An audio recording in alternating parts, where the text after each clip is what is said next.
Today's episode of 10% Happier is brought to you by Indeed.com. Post your next job opening on the world's #1 job site. From ABC, this is the 10% Happier podcast. I'm Dan Harris.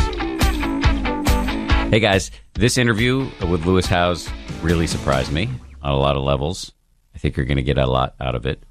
We'll get to it in a minute. But first, your phone calls. And before we do the phone calls, my usual caveat, which is not a meditation teacher, not a mental health expert.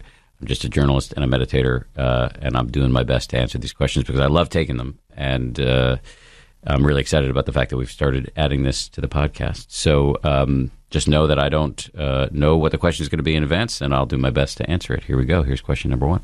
Hey, Dan. Justin from New York here. Quick question. If you're sort of in and out or lapsed possibly from meditation and you find yourself walking to a stressful meeting or on the verge of an experience that you might normally find stress in, are there quick sort of techniques or fixes that you might employ to kind of combat that and achieve, for lack of a better word, just an overwhelming calm as you head into a situation where, without that you might normally, have a negative reaction. Thanks.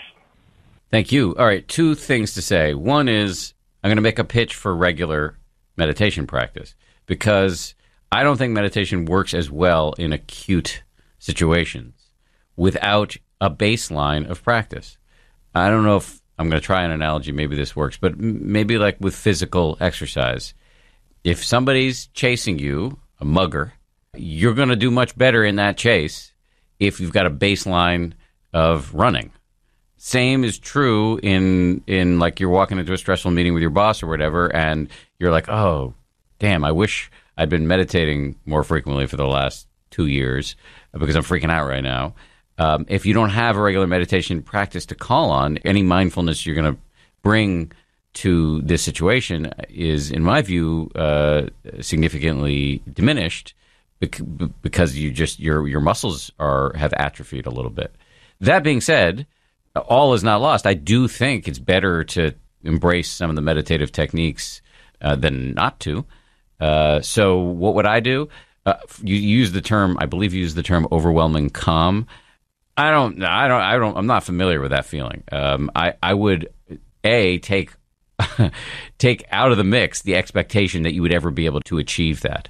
Because that's just going to become another source of self-flagellation. You're going to feel bad that you can't achieve that. It's okay to be nervous. Actually, being a little bit nervous is good. It can keep you, in my experience, can keep you on your toes.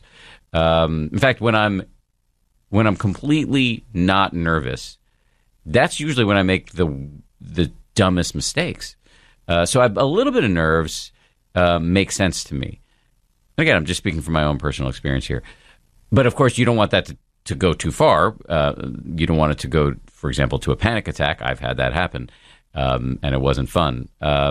So I'll just, recently I was on the Rachel Ray show, and occasionally I go on these talk shows, and you're standing backstage, and there you can hear the host, reading your introduction, off the teleprompter saying, okay, here comes Dan Harris, and, you're going to have to walk out, and there are going to be a lot of people yelling. Well, I find that kind of stressful. I don't know what the situation you're in that's stressful, but that's something that stresses me out. And honestly, the 2 things that I will do in those situations that make me feel a little better, not overwhelmingly calm, but just a little better and able to just hang in there, is the one is going to sound ridiculously obvious, but taking deep breaths really works. There's a reason why parents, myself included, tell kids to take deep breaths. It works physiologically and psychologically. So I'll do that. I'll try not to make them too obvious. And the other thing is I'll just employ basic mindfulness, which is tuning into, if I'm feeling a little scared, if I'm worried, just trying to step out of the story of the worry and the fear and just examine, where is this showing up in my body? Is it my feeling my chest buzzing a little bit? Is my head throbbing a little bit? And that act, which sounds really basic and is, it has this incredible, for me, has this incredible value of pulling you out of being so caught up in the inner momentum of your fear and nervousness and sort of phantasmagoric projection into the future about all the horrible things that are going to happen if you misstep in any way. And even if for just a few nanoseconds, that's all that, I mean, that's a huge leg up, because just for a few nanoseconds, you're not so caught in the fear. And just do that over and over again until I have no choice, and the stage manager is pushing me out, and I got to go be Chipper on television. So your stressors are almost certainly entirely different, but you can extrapolate from what I've just described, which is deep breaths and a little bit of mindfulness can go a long way. I would just go back to my original, in closing here, I would go back to my original point, which is I think those measures are supercharged by having a daily practice, which is why I advocate for it. Not to be annoying. I'm not trying to lecture you or tell you you're doing your life incorrectly by saying you don't have a daily meditation practice, or saying you should have a daily meditation practice. I hate being in the position of finger wagging. I just think it's to your benefit, is my point. Okay, second question. Here we go. Hi, Dan. This is Jennifer. I'm down in Florida. I love your podcast. I love your app. And I don't have a question, but I just wanted to share a funny story, because the other night I was lying in bed awake listening to my husband snore, which is something that he does frequently, but it was particularly bad this week because he had a cold. And, of course, my normal reaction is to get frustrated and even a little angry, but I decided I'm going to apply what I've learned with 10% Happier, and I was going to make his snoring the focus of my awareness, and I did.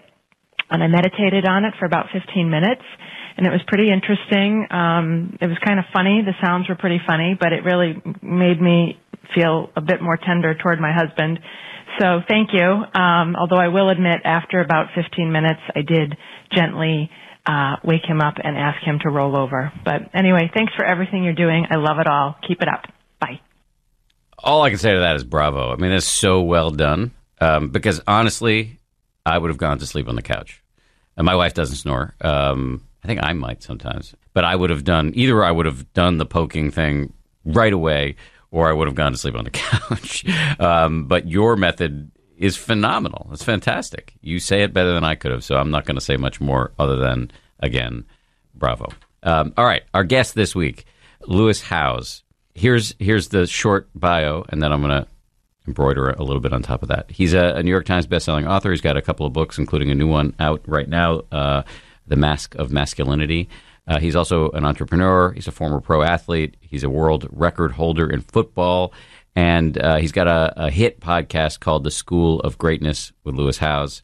And on the podcast, I've been on there. He shares inspiring stories from brilliant business minds, athletes, influential celebrities. I don't fit in any of those buckets, but somehow I got on there. Anyway, he is a really warm and interesting and interested dude. And he, presents as, he could be really intimidating. He's giant and really good looking and seems to have everything. And yet he is, as you will hear, shockingly honest about some of his own vulnerabilities and personal traumas. And so one of them in particular, which I did not see coming, comes up in the middle of this interview, and I was quite moved by his ability to talk about it the way he does. So here he is, Lewis Howes. You were telling me before we started going that you started meditating in college? Yeah, when I was 18, for sports originally. What was your sport?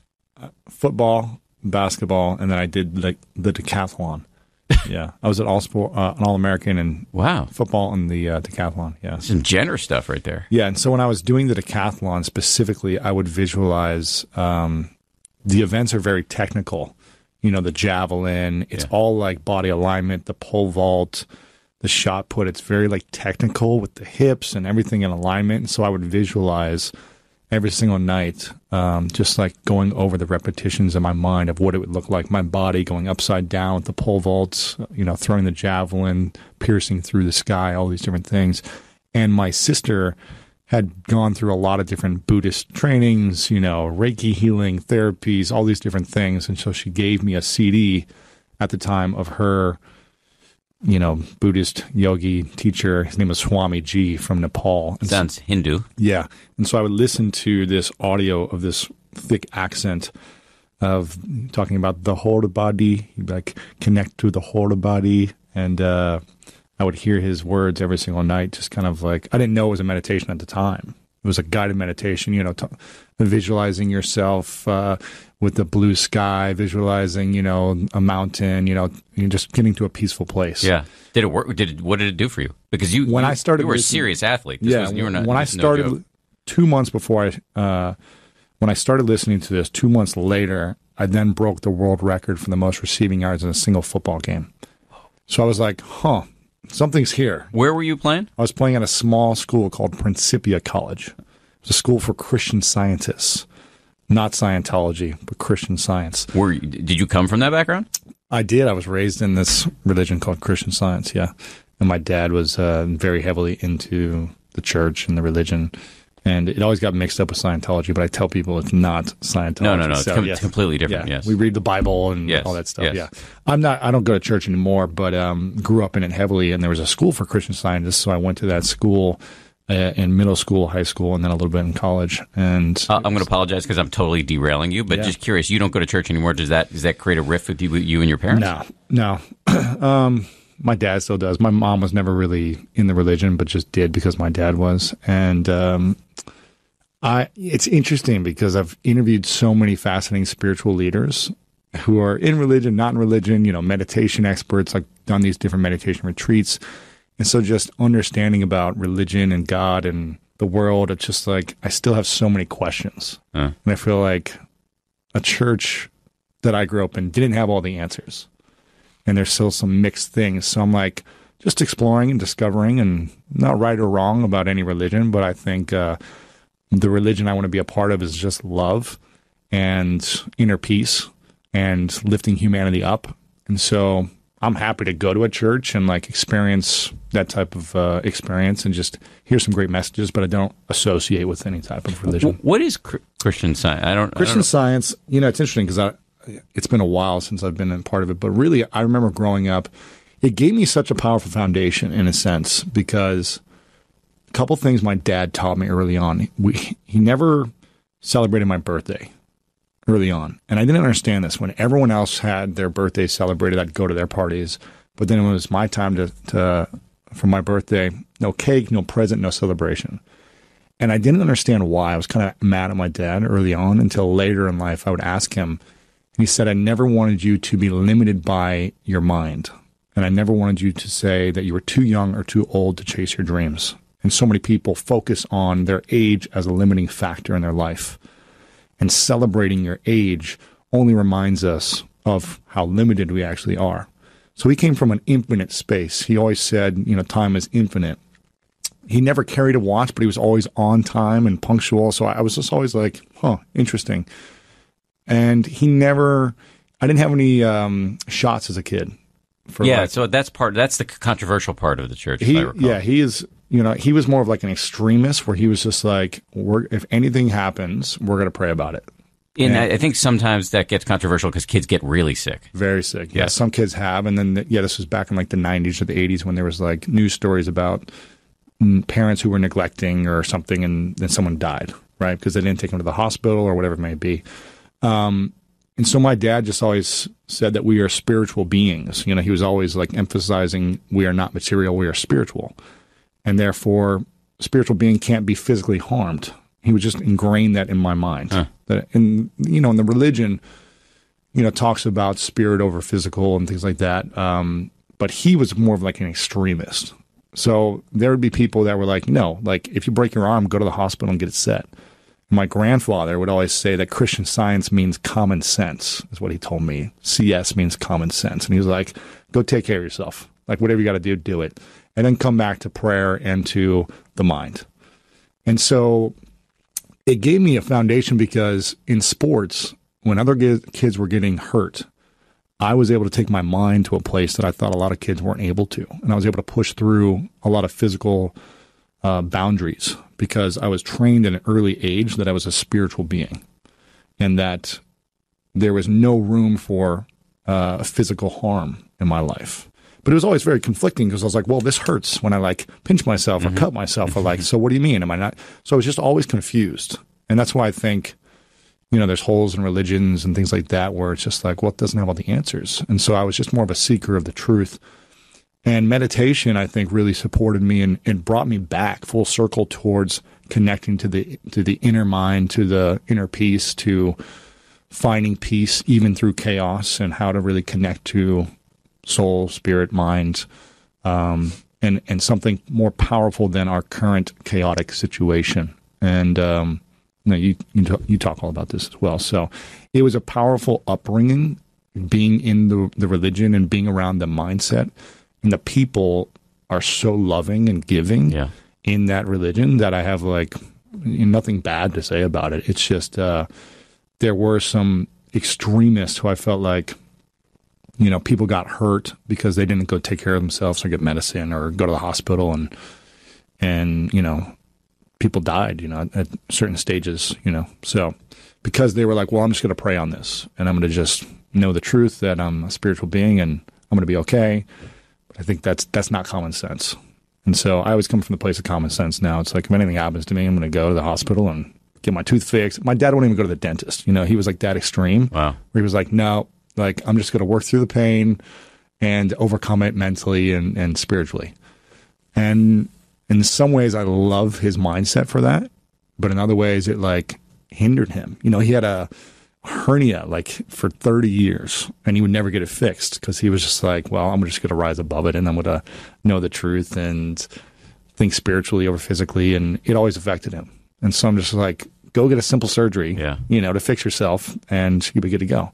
So I think there's something to be said for like pushing our minds to what's capable in our bodies and in our lives, but also having common sense and doing what we need to do. Yeah, I like the way your grandfather put it. Yeah. So yes, common sense. And when I went to this meditation retreat called One World Academy. This was when? Last year in October. I went for 2 weeks. 2 weeks? 2 weeks, yeah. And is it like a silent deal? Or not a silent deal. It was a lot of like exercises. A teacher would teach some stuff. We would practice it. They would put us into longer, like 5-6 hour meditations that felt like 30 minutes. And really... 5-6 hour meditation? It felt like maybe it was 30 to 45 minutes, but they were like, no, it's like 3 a.m. and we started at like 9. And you're like, what? It was just like the time and space. What were they doing in these meditations? It was interesting because I've been doing my own meditation since college. Like I would listen to this CD for years, right? And that was pretty much all I did. Even as you like went pro and all that? Even after that, I was pro, like even on to my business life after pro. I would just listen to this one CD because I was like, I had the best results of my life. I broke a world record. I was like doing this and that, like all American. I was like, I'll just keep doing what works. I didn't really explore other meditations because I was so used to this. Then I started, learning about Headspace and other stuff that was happening a few years ago. And I started listening to audio programs and different audio meditations. I think I listened to a couple of things from Deepak 4 or 5 years ago, just like different stuff here and there, 10-minute guided meditations. And I was like, oh, these are nice. They're very similar to what I was listening to. And then, but I'd never been to like an intensive thing. I've heard about, I heard about TM and other workshops that people were doing locally. But I was like, if I'm going to do something, I want to go to kind of like this quote unquote source of meditation or like a place where it gets me out of my environment and experience it and really kind of disconnect and just go all in. So I'd heard about One World Academy. It's actually where Tony Robbins went a couple of years ago and essentially changed his entire language for his 30-year workshop. He used to always say, you got to get into a peak state of mind. That at every one of his workshops, he'd be like, let's get in peak state, peak state. That's where you create the best results in your life. Then he went to this workshop called One World Academy, and he learned that there are only 2 states, a beautiful state and a suffering state. And a beautiful state is coming from a place of love and joy and peace and harmony and creativity and all these things. That's a beautiful state. And the suffering state is the ego mind, the resentment, the anger, frustration, jealousy, whatever. A peak state is so hard to sustain 24/7, for all of your life. It's hard to be like up that high energy all the time. But a beautiful state is something we can sustain. In a suffering state, once we realize we're in that state, we can disassociate our ego from it and come back to a beautiful state. Mm-hmm. And so I was like, let me go try this place out because I'd heard some great things about it. And there was zero like religious attachment or. Who runs the thing? There's a married couple, Krishna Ji and Preeta Ji, their names. And this stemmed from, they have another facility called Oneness that it's kind of where it broke off from. Oneness was more, I've never been, but I think they have like 200,000 people go a year in India to their like facility called Oneness. And I think what I've heard about it is there's more connection to like God and religious type of language. Not all of it, but there's more ceremonies around that, where I was just like, I want to find a place that doesn't say, well, this is the only way. Right. And that's what I found with One World Academy. They break down the ancient Indian wisdom of meditation, and then they do research on all the science behind the body, the breath, the mind. They do all the research to back, okay, why should we hold the breath at the top for 2 count? Why should you hum and close your mouth? What happens to oxygenating the blood in your cheek? And what does that do to access different part of your mind when you do that? And what's the number of repetitions for doing all these things? So they broke it down in much more scientific basis with like ancient wisdom as well, but they don't talk about God and any of that. So for me, it was really insightful. And I didn't want to start with a silent meditation, which you just did 10 days, which I want to get into. I wanted to be able to like explore and ask questions and talk and like hear from the class and not just be like, go right in silent. And so for me, that worked. They did a ton of different exercises, and some things they had, just some supportive instrumental music over things. Other things we would do them in the middle of the night when we were already kind of like tired, and go to like the craziest places in our minds. I mean, now I have this process every morning for about 12 to 15 minutes, depending on how long I do it for, that I go through a process.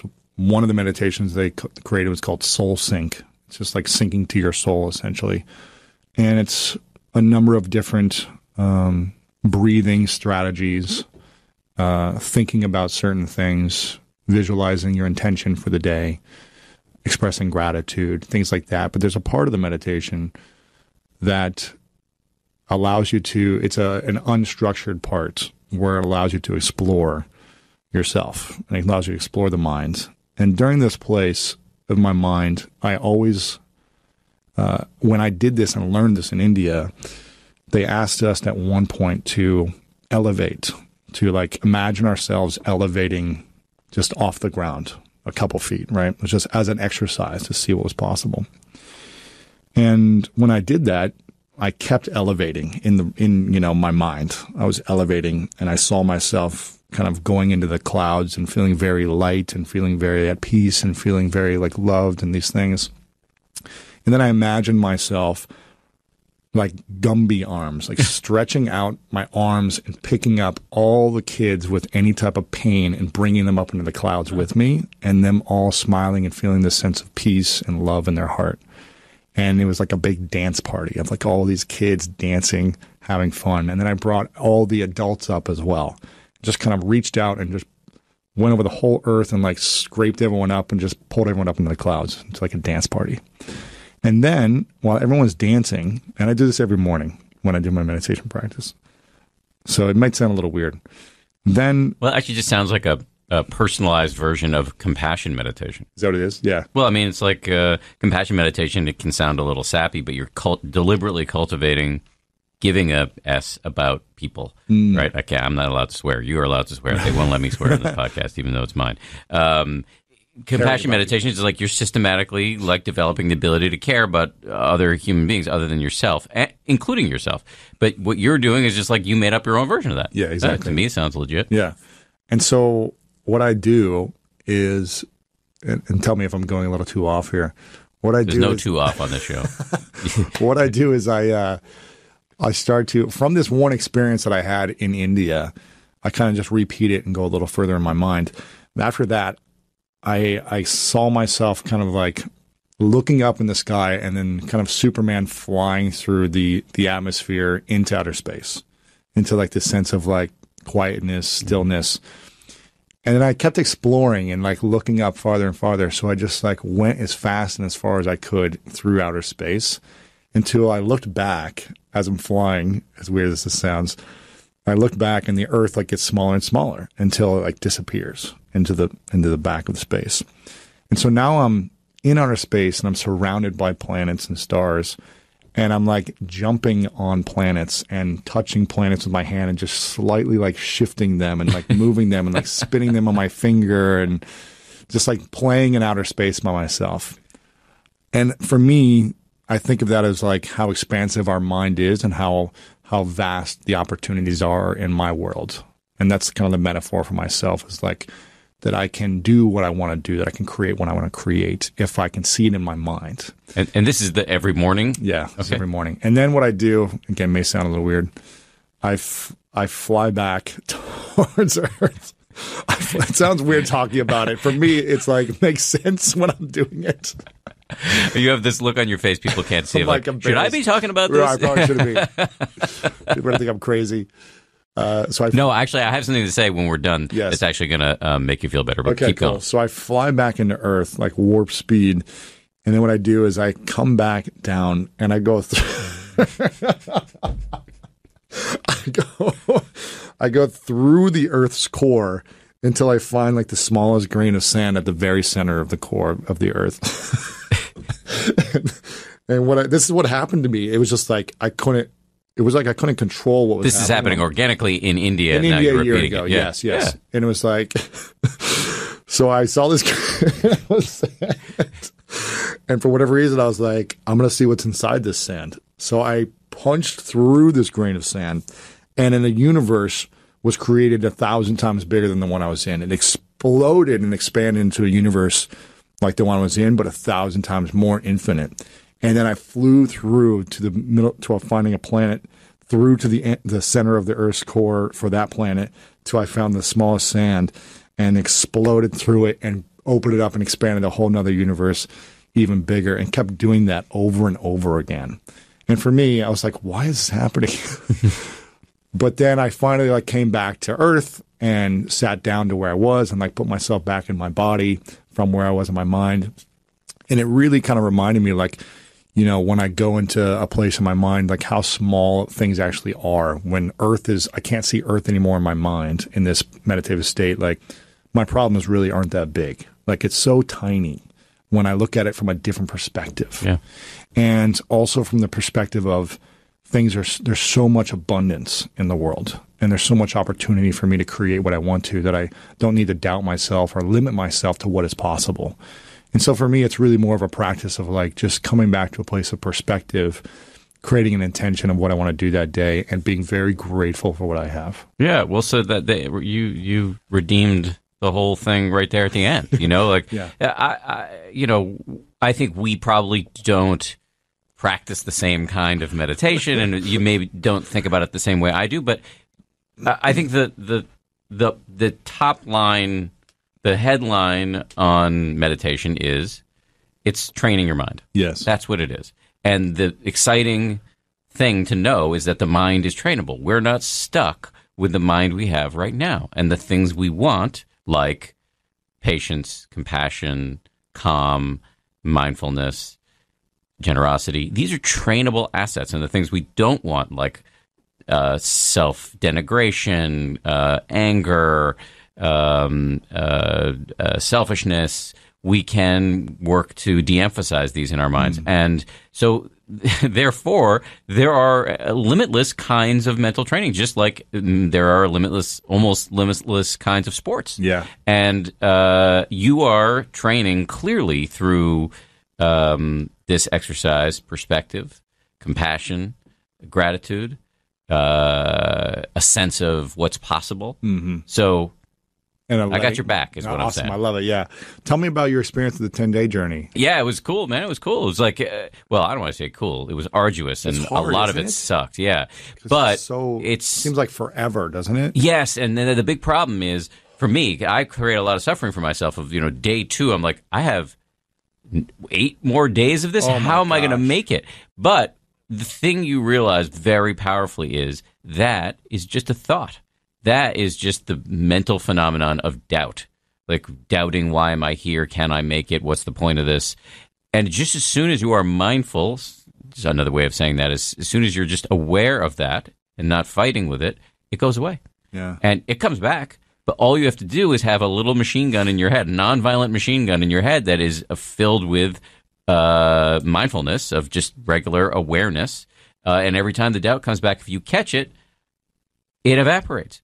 And that is just, and when you do that at high intensity, high dosage, very interesting things happen in your mind. You realize the mind is capable of so much more than we, and this is going to be cutesy, think. It is capable of so much more. And that, to me, as much as I fight going on retreat, I walk away with an enormous amount of confidence. You could even say faith that it is worth it. Because absolutely. I always have experiences that make me realize we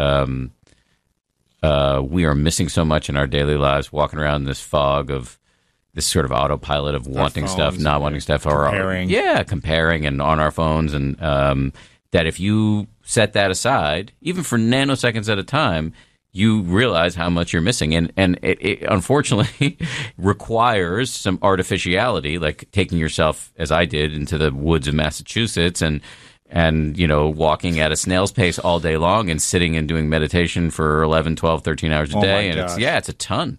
It's hardcore. But in my view, absolutely worth it. What were the two biggest lessons you learned this time? If you are suffering in any way, there is something you are not aware of. There's something you're not mindful of. So in other words, if you're in a bad mood, if you bring mindfulness to to the fact that maybe it's anger, jealousy, whatever, for the moment where you are just mindfully aware of it, it will evaporate. That doesn't mean your problems will all disappear, but right now you have unlimited, permanent access to just what I guess you could call present moment awareness. You always have access to whatever's happening right now, just to coming back to being aware of whatever's happening right now. And that will stop whatever spinning off you're doing in your head, planning, hating, wanting, and you can always settle back into this just kind of non-judgmental, friendly awareness of what's happening. Yeah, I learned about suffering from One World Academy. They taught that, hopefully I'm not butchering it, they said that suffering comes from the obsessive, self-centric thinking. And when we are aware of how obsessive we are of our self-centric thinking, of that thought, that mindful thought, then we can say, okay, I'm aware of it, and now I can move on. Yes, that's right. It's not more. It's being aware of that moment. Yeah, it's not more complicated than that. It's like you're sitting. We're holding water bottles right now. I'm sitting here thinking about, God, Lewis is so tall. I'm jealous. Why am I so short? Blah blah blah blah. And then boom, what does it feel like to hold this bottle in my hand? There's coolness here. What does it feel like to feel jealous? Oh, my chest is buzzing a little bit.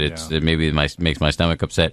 That simple awareness, which by the way is available to every Homo sapien, is kryptonite for the ego.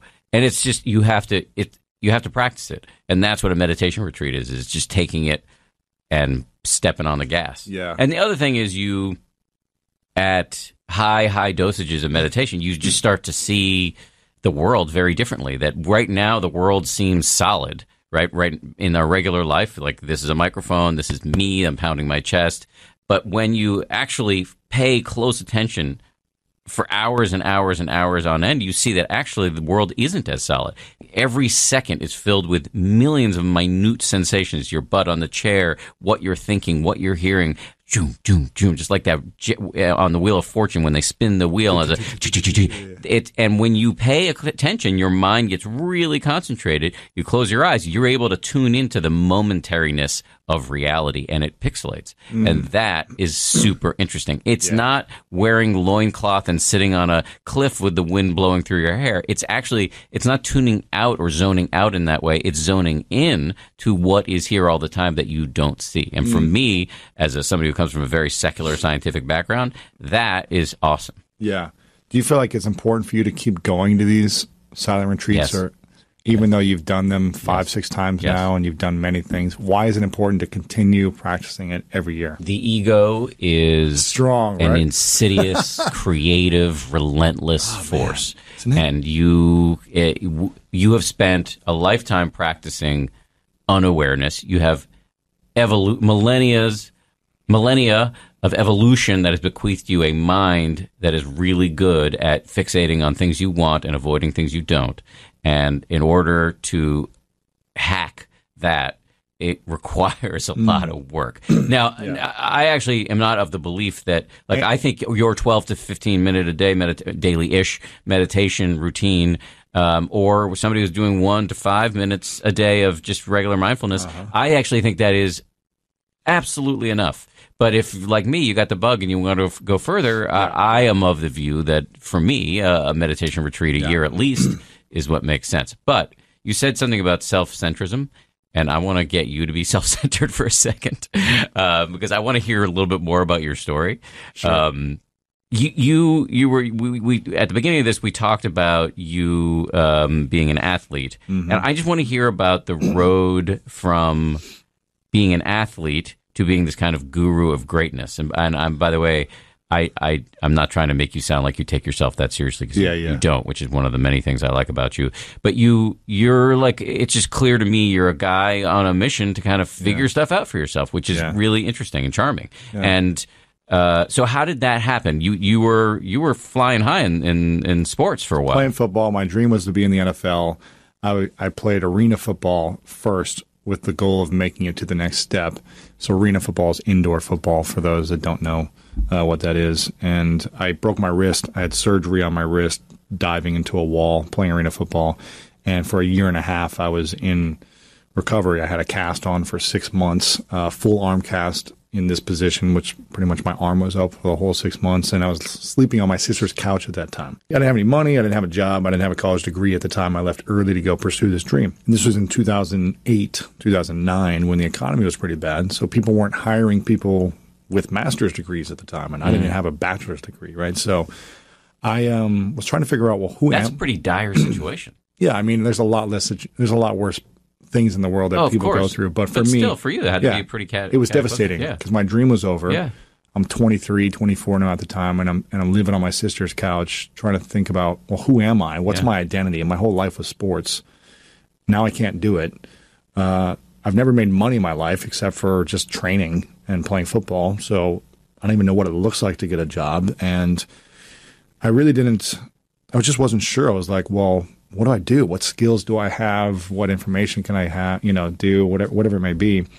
I got into LinkedIn early on. A mentor, when I was injured, said, why don't you just connect with people on LinkedIn? I heard about this site and people are getting jobs from it. So I said, okay. I spent about 6 hours a day for that year and a half connecting with people on LinkedIn, asking them questions, learning about their story, meeting them in person, these successful leaders in Columbus, Ohio, where I was living. And people just started to take notice that I had such a big audience on LinkedIn. I had so many great connections. They would ask for introductions. Then I started hosting these kind of LinkedIn networking gatherings all around the country. I started with one, and 500 people showed up. Wow. And I just promoted it on LinkedIn. I was just messaging one person at a time. I said, hey, I'm doing an event. Here's the information. Show up. And I would just do that all day for days because I had all this free time on my hands. And 500 people showed up. I had it free, but I got a couple of companies to sponsor a booth for $250. So I made $1,000 on my first event. And I was like, maybe there's something here. People need to connect and get opportunities in this time of the economy in 2008, 2009. So I did 20 events after that first event in that whole year. And I started charging at the door for an entry fee, $5. Then I started charging 10, 20. Then I started to get more sponsors for these events. I was getting consulting deals from people saying, can you help me with my LinkedIn profile and show me how to do what you've done? So I was charging, these one-on-one kind of profile makeover sessions. Then another mentor said, you should write a book and teach people how you're doing all this about LinkedIn. So I wrote a book with him, and I would sell my books at the events. Then I built a relationship with the venues and said, hey, can I get a commission of any of the food and bar? Because they were usually at restaurants and bars. So I was getting a 15% commission, 20% commission, just trying to figure out how can I make money doing this one thing. You were hustling, man. Hustling. I was still on my sister's couch, but I was like, how do I like just make any money? And these events were kind of like that early testing ground for me of learning what it meant to be an entrepreneur. I was like, okay, how do I just turn dirt into gold? How do I just manifest these things? How do I add value? How do I solve a problem for someone? And how do I build relationships? So early on, I was building relationships, and I was interviewing these people without recording them. I was connecting with successful leaders, and I would ask them how they got to where they were. I was so fascinated by their journey of how they got there.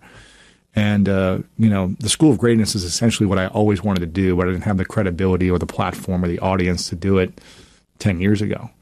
And then I kind of took this LinkedIn experience.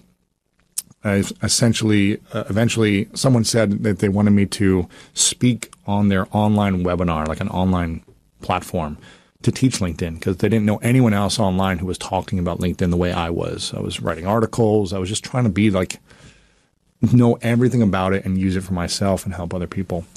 So I did this free, like 60-minute, talk online. And he said he wanted me to offer an online course afterwards. Now, I knew nothing about online marketing or online courses or business in general. I was just kind of scrapping around trying to make a few bucks here and there at these events. But I did this speech online on the webinar. And at the end, I said, hey, guys, I don't have anything for you right now, but I have a PayPal link. And for $150, I'll do 3 more of these training sessions to teach you more advanced strategies on LinkedIn. Here's the link, check it out, and I'll send you something in a couple weeks. So there was pretty much like blind faith. They weren't going to get anything.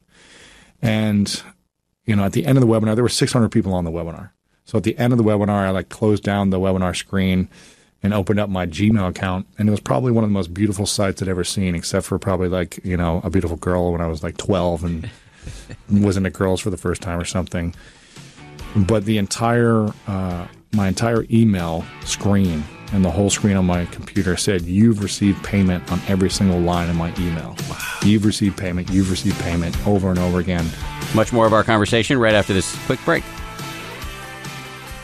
Are you hiring? Join the over 3 million businesses that use Indeed.com for hiring. You can post a job in minutes and manage your candidates from an easy-to-use dashboard. Post your next job on the world's #1 job site, Indeed.com.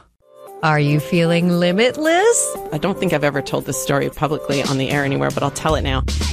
Welcome to No Limits. I'm Rebecca Jarvis. Are you a psychiatrist? No. Each week, we're taking an honest look at success and how to get there with the boldest, most influential women in the world. Jessica Alba, Ariana Huffington, Issa Rae, Barbara Corcoran, Robin Roberts. Welcome to No Limits. Listen on Apple Podcasts, Spotify, or your favorite podcast app. This is No Limits. There was $6,200 instantly in my PayPal account. And at that time, I thought I was the richest person in the world. I was like, I've never seen this much money in my life. $6,200 was life-changing for me at the time. It was it was like I won the Super Bowl. It was that big of a deal for me in that moment. I was, at the time, my sister kicked me out of her place. She was like, you needed to pay rent or get a job or something. So I did what any young brother would do. I begged my older brother to let me crash at his place. And he said, he was married and had a kid. He was like, my wife wants you to pay something. Can you pay $250 a month for a room? So I was paying $250 a month for a room at his place when this happened. And I was like, finally, I can go get my own apartment. So I felt like I could finally take care of myself after 2 years of just hustling and essentially begging to live places and eat people's food. And it just didn't feel good to be 2 years prior wearing a helmet and 20,000 screaming people signing autographs and being the man and playing football and all these things to sleeping on my siblings' couches and having them support me. So it was that moment where I was like, wow, here's something I could do. I could teach LinkedIn, offer value for people, help people, and sell this online, training thing around it. And so I just put all my energy into figuring out online marketing, how to create a course, how to create value, sales, branding, design, everything. I just obsessed over learning about business because I saw a way to a better future for myself. And ended up creating a number of online courses over the next few years. things really started to take off there, where I had a business partner, we were doing a couple $1 million a year in sales for these online courses pretty quickly after that. Like, once I figure something else that works, and if I have a good coach or mentor who's like, okay, here's the path, I went into athlete mode where I said, all right, I'm just going to execute and practice every single day and just get results and just get better. All I did was just like, I'm going to take as much action as possible to get me the financial results that I was looking for, so I didn't feel broke anymore. And it worked. The challenge is I obsessed so much over it that I gained 50 pounds. I wasn't sleeping. I didn't really have any good personal relationships.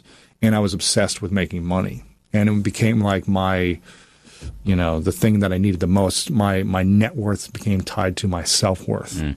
And it hurt me emotionally. And it's one of the things I, talk, not to plug my book, but it's one of the things. I just want to say this is a very plug-friendly zone, so okay, plug cool, away.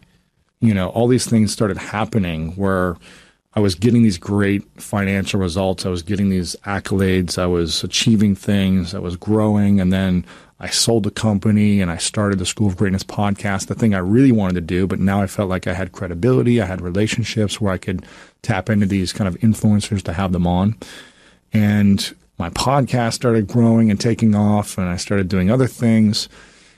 But for whatever reason, I never felt fulfilled inside from sports when I would achieve my biggest goals. 2 sports All-American, professional athlete, played on the USA handball team, still play with the team.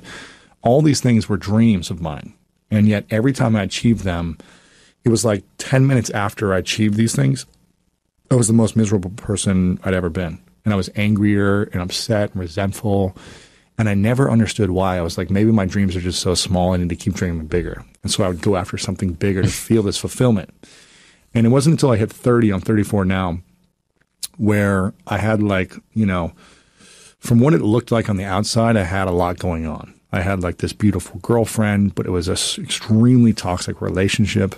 I had, just sold a company for millions of dollars. I was getting a lot of, attention online and press. Like, everyone was like, Louis, you're killing it. But for me inside, I was like, I feel like I'm dying. I made it look like things are doing well, and I was good at faking it. But on the inside, I was suffering. And my business partnership was suffering. My relationship was suffering. And I didn't know how to get out of it. And I was so reactive to everything in the world. Anytime I felt attacked or under criticism, it was like I had to defend my manhood or whatever it is, my masculinity. I had to defend myself constantly. And it was exhausting defending myself. And I went to a emotional intelligence workshop where it was essentially kind of like group therapy, if I can explain it, where there was a lot of exercises, one-on-one, group exercises, talking about the things that hold us back, talking about the things where we find suffering, pain, resentment, and going into like past relationships, things that happened in school, things that happened with your parents, any hard feelings you have about anything from your past. And then we focus on the vision for our future, the life we want to have, what we want to create in our business, our relationships, our health, those things. And after a few days of this, we were really diving in deep about kind of our past as a group. And the facilitator says, okay, enough of the past. We're moving towards our future, what we want to create. And at this time, people are getting very vulnerable and opening up about things that had happened to them or whatever it may be, going through divorce or other heartbreaks, things like that. People are really opening up. And so it was a very vulnerable room already. It's about 50 of us. And he said, if there's anything that you haven't addressed in your life yet, anything at all that you need to address, now is the time. Otherwise, we're moving forward. And so there's silence for about a minute. And I'm thinking to myself, I've addressed everything. I think I'm fine. I talked about my brother being in prison when I was 8 for 4.5 years. He was in prison. And I didn't have any friends during that time because in the neighborhood I was in, the other parents wouldn't allow their kids to hang out with me when my brother was in prison because they thought I would be just as bad, right? So I talked about that and, overcame that. And my parents were fighting a lot when I was growing up, and they got a divorce pretty much like everyone else in the room. So it was like I addressed my parents' issues and the pain I had around that. I addressed, heartaches of relationships I was in the past. I addressed feeling bullied and picked on and insecure when I was in school because I was in the special needs classes. And I was just kind of going in my mind like, okay, what's the thing that I haven't talked about? And then I was like, what about that time I was raped by a man when I was 5? It just kind of popped in my mind. And I was like, why have I never shared this with anyone in my life? Why have I been so afraid and so embarrassed and ashamed to talk about this? And so in that moment, I stood up. It was like I just was like, if I don't share this now, I'll never share it. Had you shared it with anybody? Never shared it before. And it's something that comes up in my mind all the time since I was 5 years old. So for 25 years, no one had ever heard me talk about it. And so in my mind, I'm like, if I don't say this now in this room of like strangers that I've been with for a few days, like there's never going to be another setting that I feel comfortable opening up about this. So my body just like stood up for me. Mm-hmm. I walked to the front of the room. I didn't even like raise my hand and say I had something to say. I just like walked to the front of the room. It's like a semicircle of like chairs people are sitting on. And I remember I wasn't able to look up at anyone in the eyes because I was so ashamed about what I was going to say. So I looked down at the carpet and I walked through, line by line. I was just like, when I was 5 years old, I was at the babysitter's and this man took me to the bathroom and I walked through the entire thing for the first time. I just didn't hold back. I walked through like the sights, the smells, the sounds, the taste, everything from that moment. And I wasn't crying during it. I was just kind of like matter-of-factly talking about it, just kind of like this. And then again, I couldn't look up at anyone.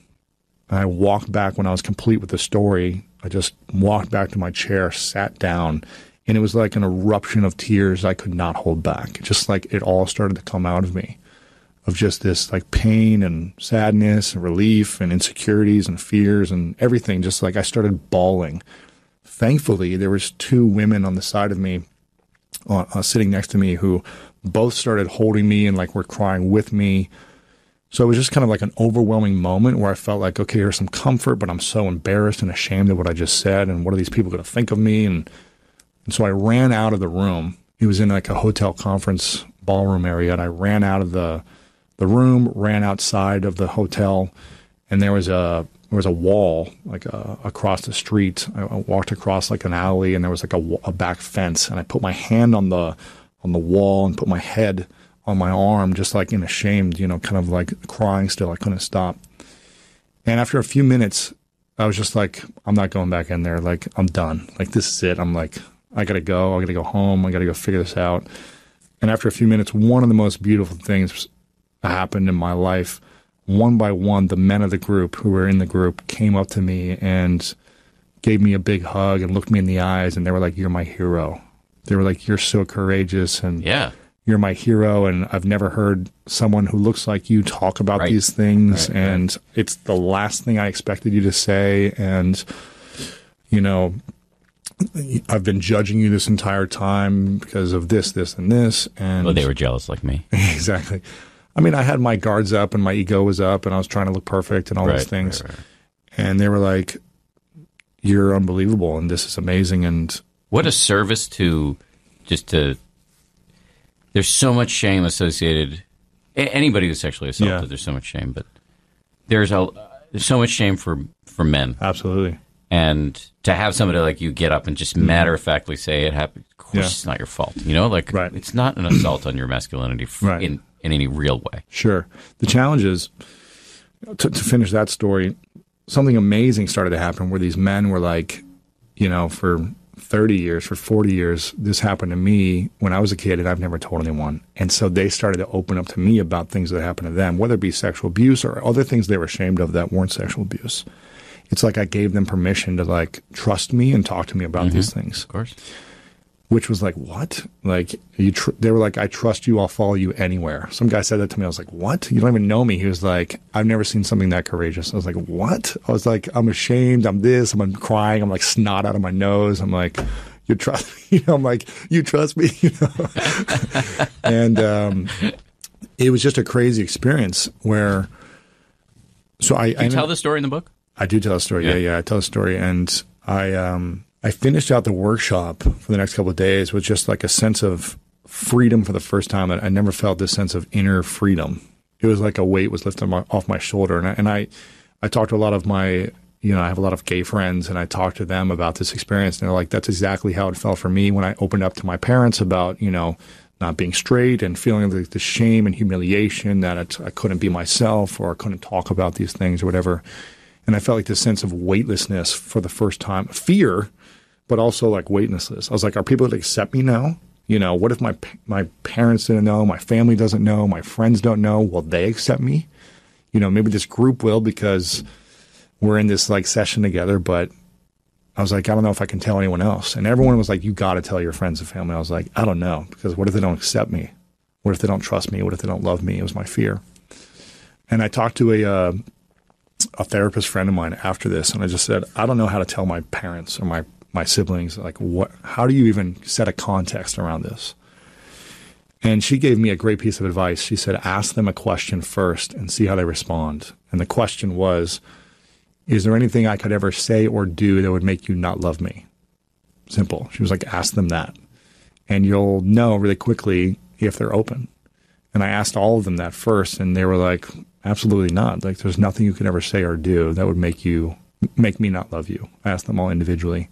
And then I shared with them, especially my brother who went to prison as when I was a kid, who felt probably the most shame of like what he had our family go through and things like that. I think he was like, absolutely not. Like, you can do whatever you want. I'll still love you, because he went through that. And I was like, okay, I told all my family members one by one. And again, another powerful experience. Like, when I opened up, it gave them permission. They shared stories about things that I had no clue about. And it brought us closer together. Like, our relationships are all closer. And then I was like, well, my family has to love me, but can I tell my friends this? They're going to make fun of me. But again, one by one, I started telling more and more people, and I realized I need to tell this until it doesn't have power over me anymore. Yeah, that's smart. Because when, every time I said it to my family members, I was like stuttering. I was afraid. My heart was palpitating. And I was like, man, this thing still has power over me and ownership. It owns me. If I can't talk about something freely, it has control. And I said, okay, I'm going to keep talking about this until I'm no longer afraid. And no longer afraid of people not loving me or accepting me or whatever. And I did that with all my friends until, like, after a few months, it started to not be hard anymore. It's still like a topic that obviously is very sensitive for a lot of people. But for me, I can talk about it matter-of-factly now because it's something I'm at peace with. I've forgiven myself. I've forgiven the man. I've never seen him since, but I've come to peace with it myself. And I think I remember used to thinking, like, if I ever see this guy and, like, I will kill him. I used to think that to myself. Like, if I ever see this guy, I will literally kill him with my bare hands until I have no strength left and do whatever it takes to destroy this man's life until he is dead and can't breathe.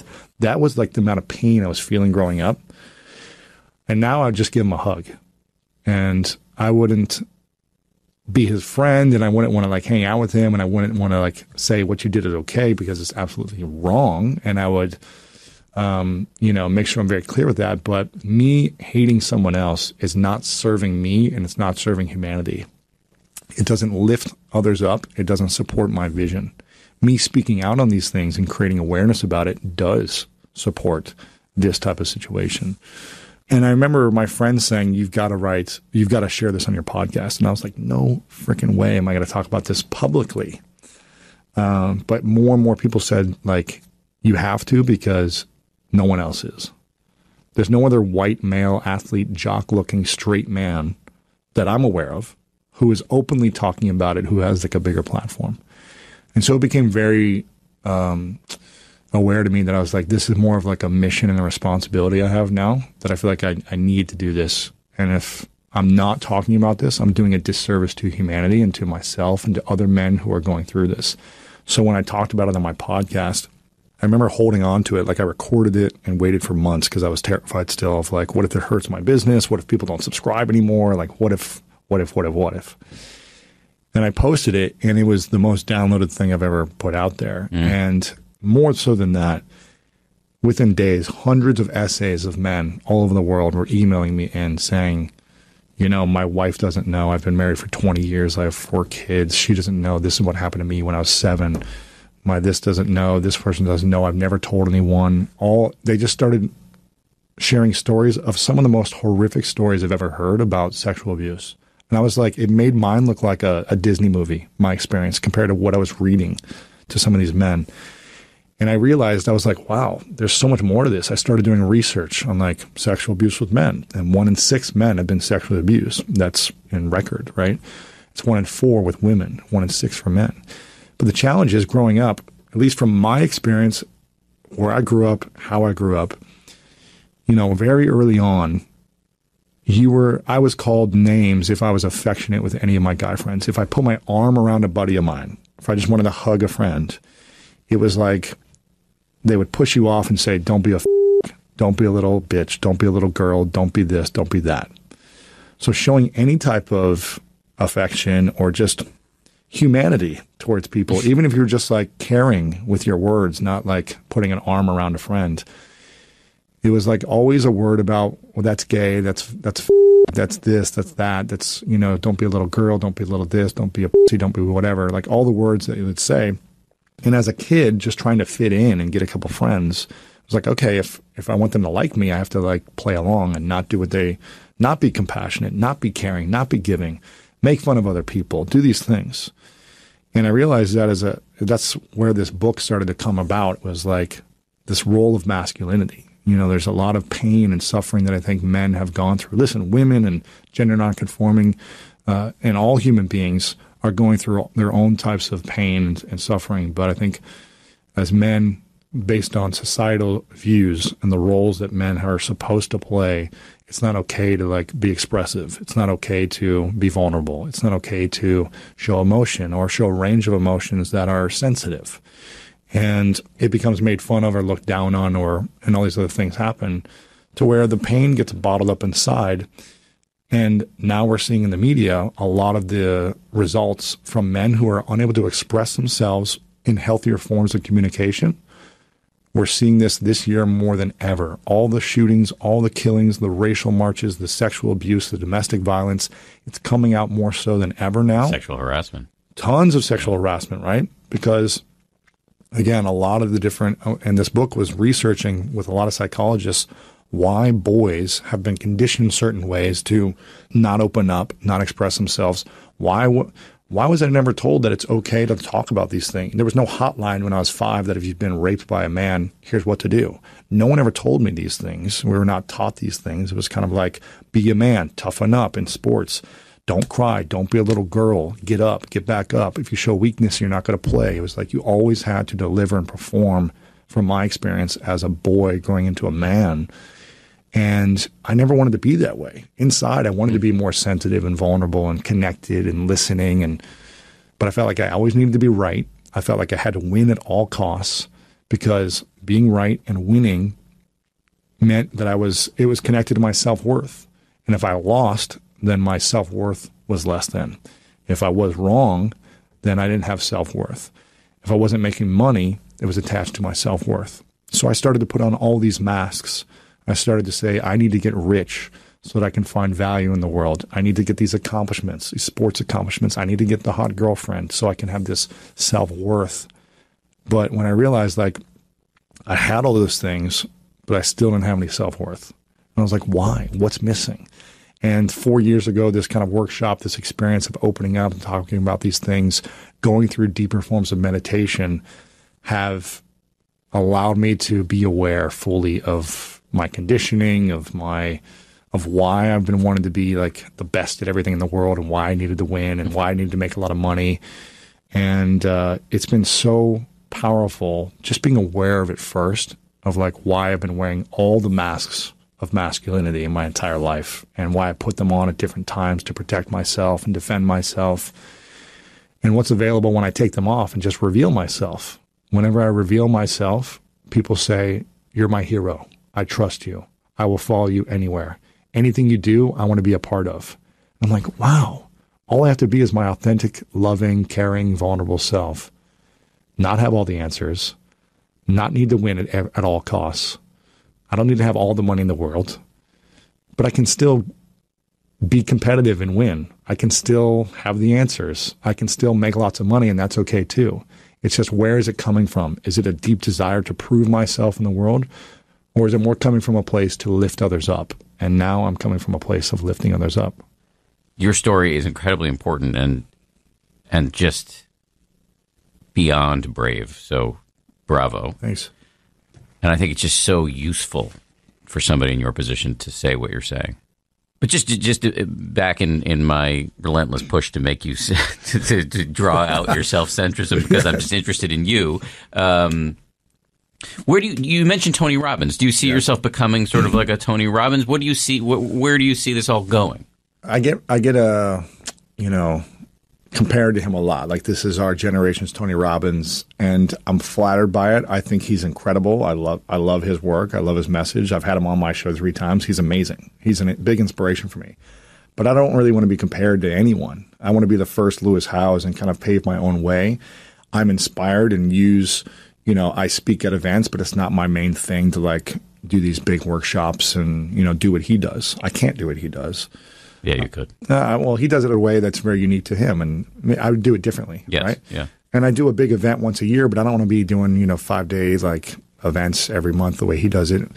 I look at myself more as a facilitator and curator. Kind of like you. I'm just very curious to learn about people and ideas, and then to distill those complex, challenging things into simple tools that we can apply in our life to live a better life. And that's what I really want to become.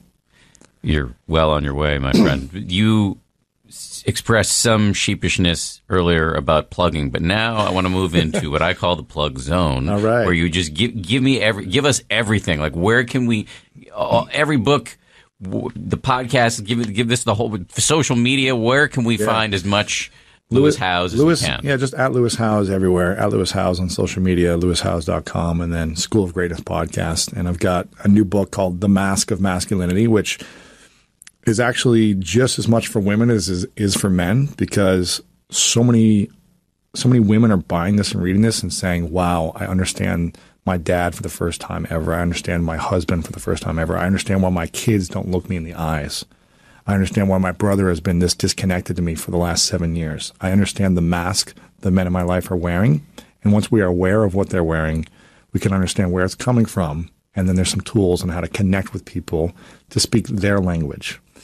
And so that's what this book is all about. But it's just been powerful to hear all the stories of men who are emailing me every day, opening up as well. It's been really cool. But you also just, in terms of being holistic here in the plugging, you have a previous book that was a bestseller. Yeah, the School of Greatness, which I believe is like the foundation from all the wise people I've interviewed.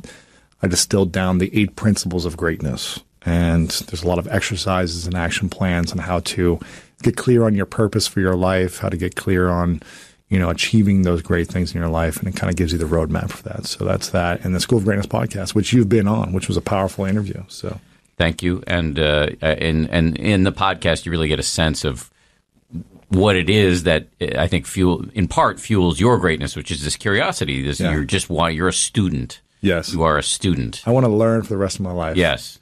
That really comes through. Yeah. It comes I'm through. just fascinated by so many people, ideas, how people think, how people got to where they are, what works, what doesn't work, what's available for us. I'm just fascinated by it all.